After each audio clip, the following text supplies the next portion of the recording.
শনিবার দিনব্যাপী জাতীয় ঐকমত্য কমিশনের সঙ্গে সংসদ ভবনের এলডি হলে সংস্কার কমিশনগুলোর ১৬৬টি সুপারিশের ওপর মতামত জানাতে জাতীয় নাগরিক পার্টির এনসিপির বৈঠক। প্রধানমন্ত্রীর ক্ষমতার ভারসাম্য দ্বিকক্ষ বিশিষ্ট সংসদ, সংরক্ষিত নারী আসন, অর্থ বিল এবং সরকারের প্রতি অনাস্থা বাদে অন্যান্য বিষয়ে ৭০ অনুচ্ছেদ সংস্কারে ব্যাপক জোর দেয় দলটি।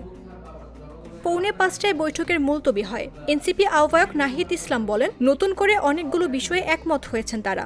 দলটি চায় প্রধানমন্ত্রী শাসিত নয়, সরকার হবে মন্ত্রী পরিষদ শাসিত।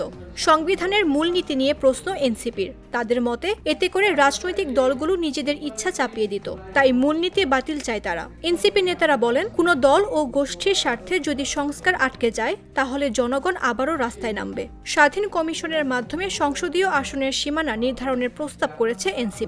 জনগণের ভিতরে সেই আকাঙ্ক্ষা অবশ্যই আমাদেরকে পূরণ করতে হবে। এটা জাতির প্রতি আমাদের সকলেরই আসলে অঙ্গীকার। জাতীয় নাগরিক পার্টি এনসিপি পরিষ্কারভাবে বলেছে যে সংস্কার বলতে আমরা বুঝি যে মৌলিক সংস্কার, যে সংস্কার করলে রাষ্ট্র কাঠামোর একটি আমূল পরিবর্তন, গুণগত পরিবর্তন সম্ভব হবে। সদস্য সচিব আখতার হোসেন জানান, নির্বাচন পেছানোর পক্ষে নয় এনসিপি, তবে জুলাই গণহত্যার বিচার ও দৃশ্যমান সংস্কারের রোডম্যাপ ছাড়া নির্বাচনে যাবে না এনসিপি। যখন নির্বাচনের সময়কাল আসে তখন কিভাবে শান্তিপূর্ণভাবে ক্ষমতা হস্তান্তর হতে পারে সেটা নিয়ে নানা ধরনের মতপার্থক্য তৈরি হয়। যারা ক্ষমতাসীন দলগুলো থাকেন তারা কিভাবে আবার ক্ষমতা আসতে পারেন সেই ধরনের মেকানিজমের মধ্যে তারা ঢুকতে চান। বাংলাদেশে একাত্তরের মতো ঘটনাগুলোও ঘটে গেছে।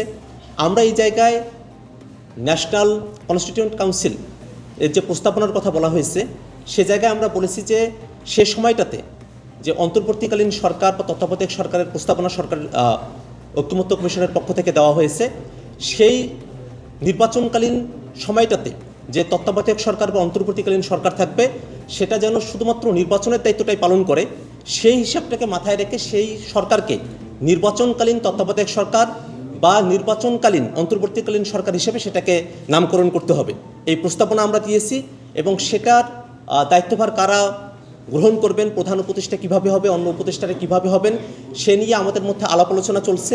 আমরাও কিছু প্রস্তাব। কমিশনের সহসভাপতি অধ্যাপক আলী রিয়াজ বলেন, যে সকল বিষয়ে রাজনৈতিক দলগুলো একমত তা চিহ্নিত করা হচ্ছে। রোববার বিএনপির সঙ্গে আবারও বৈঠকে বসবে জাতীয় ঐকমত্য কমিশন। 23 এপ্রিল জামায়াতে ইসলামীর মতামত নেওয়া হবে। পরে ধারাবাহিকভাবে অন্যান্য দলের সঙ্গেও বসবে ঐকমত্য কমিশন।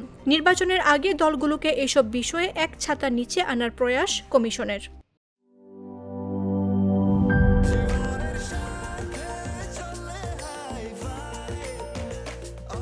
স্বাস্থ্যকর অল টাইম, সব সময় অল টাইম হেলদি লাইফ।